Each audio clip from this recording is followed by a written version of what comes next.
आपला आवाज कोकण 24 तास। श्री विठ्ठलराव जोशी विद्यापीठ हे जगातील एक सर्वोत्तम आणि अग्रगण्य विद्यापीठ म्हणून नावारूपाला येईल असा विश्वास पद्मभूषण ज्येष्ठ शास्त्रज्ञ डॉक्टर अनिल काकोडकर यांनी व्यक्त केला आहे। ते चिपळूण तालुक्यातील सावर्डे येथील श्री विठ्ठलराव जोशी अभिमत विद्यापीठाच्या उद्घाटन सोहळ्याप्रसंगी बोलत होते। मध्ये नमूद करून ठेवलेली होती।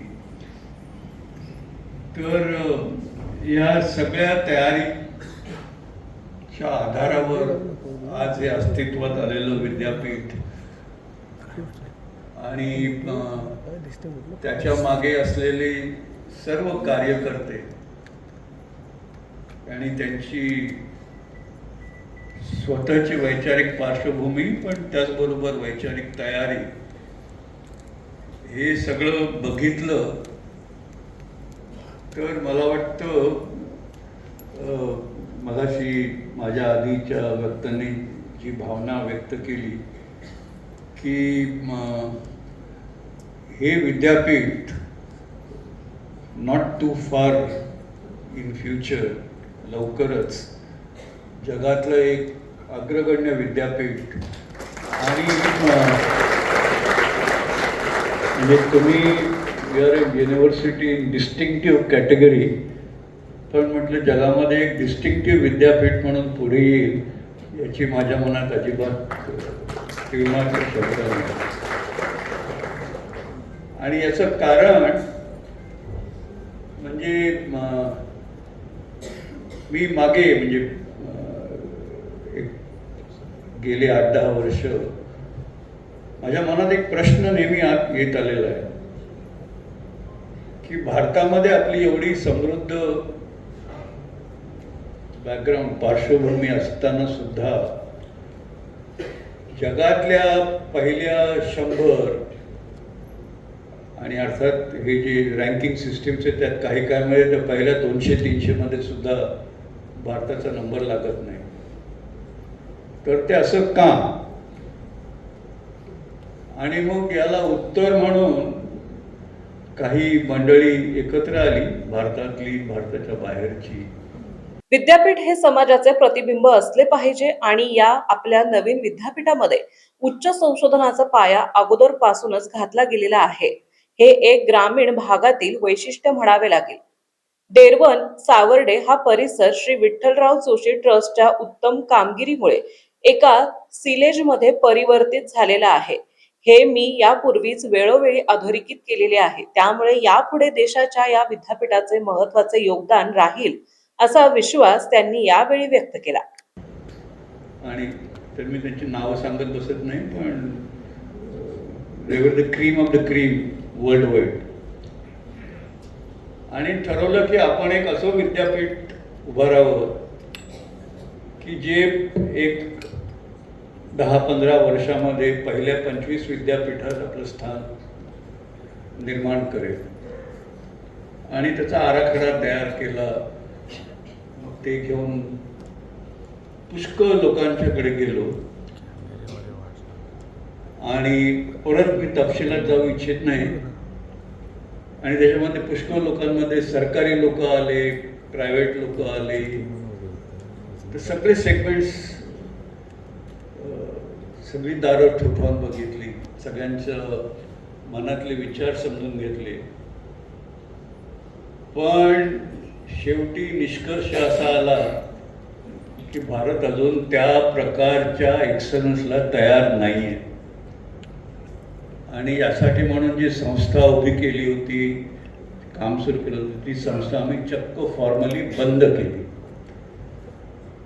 त्या बॅकग्राऊंडवर कल्पना करा आजचं हे डेव्हलपमेंट आणि ते म्हणजे हे जे डिस्टिंक्टिव्ह कॅटेगरी जे आहे किंवा हा एक शिक्षणाच्या क्षेत्रात सुरुवातीला सुवर्णताई म्हणाले तसं की सोशल ट्रान्सफॉर्मेशन अजेंडा घेऊन गेली कित्येक दशकं इथे काम झालेलं आहे। मी म्हणेन ती एक फील्ड वर्किंग लॅबोरेटरी आणि त्याच्या आधारावर आधी सर्व्हिस सुरू केली हॉस्पिटलच्या रूपाने। मग त्याच्यानंतर शिक्षण सुरू केलं, मेडिकल कॉलेज, शाळा. गेली 5 दशके डेरवन येथे हे काम सुरू आहे. रुग्णालय सेवानंतर शिक्षण, विविध खेळ ही सुरू केल्यानंतर आता आपण विद्यापीठाकडे वळतो आहोत. विद्यापीठामधून बाहेर पडणारा विद्यार्थी यापुढे कोणत्याही अडचणीवर मात करून ती सोडवण्याची धमक असलेला हवा आणि त्या पद्धतीने या ठिकाणी शिक्षण मिळेल याची मला खात्री आहे. मी शिक्षण क्षेत्रातला नसलो तरी शिक्षण क्षेत्र अगदी जवळून बघितलं आहे. अनेक कमिट्यांवर काम केले आहे.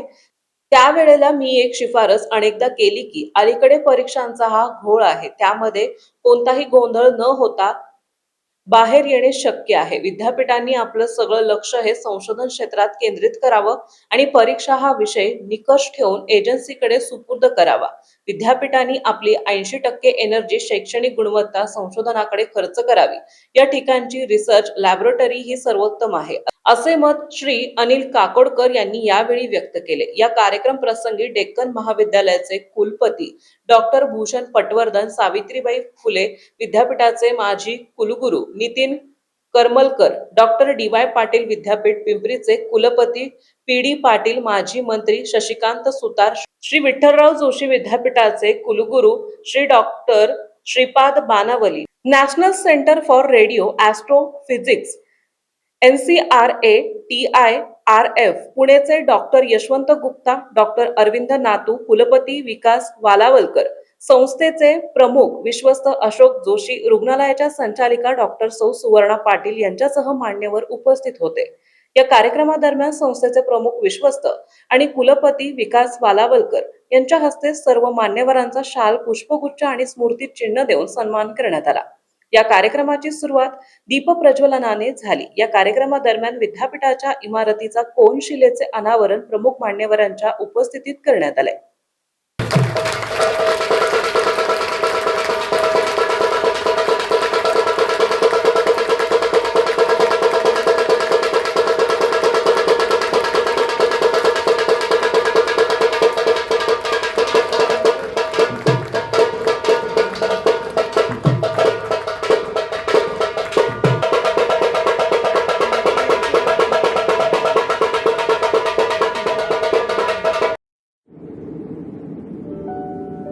समंदर की गोद में पला है तू,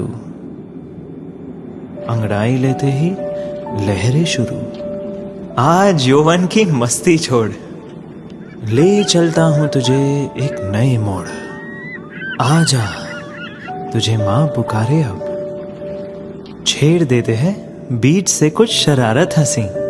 गले लगा ले उसे ए फकीर, इंतजार कर रहा है तेरा तो। चल दे देते हैं उसे फसल की खूबसूरती तो। आजा तुझे माँ पुकारे अब, उन्हें भी देनी है एक नई पहचान। आजा तुझे माँ पुकारे अब। फिनोलेक्स पाइप्स पहुंचाए पानी को अपनी माँ के पास। महाराष्ट्रातील तसेच कोकणातील महत्त्वाच्या बातम्या पाहण्यासाठी कोकण 24 तास न्यूज चॅनलला यूट्यूबवर सबस्क्राईब करा आणि बेल आयकॉन प्रेस करा.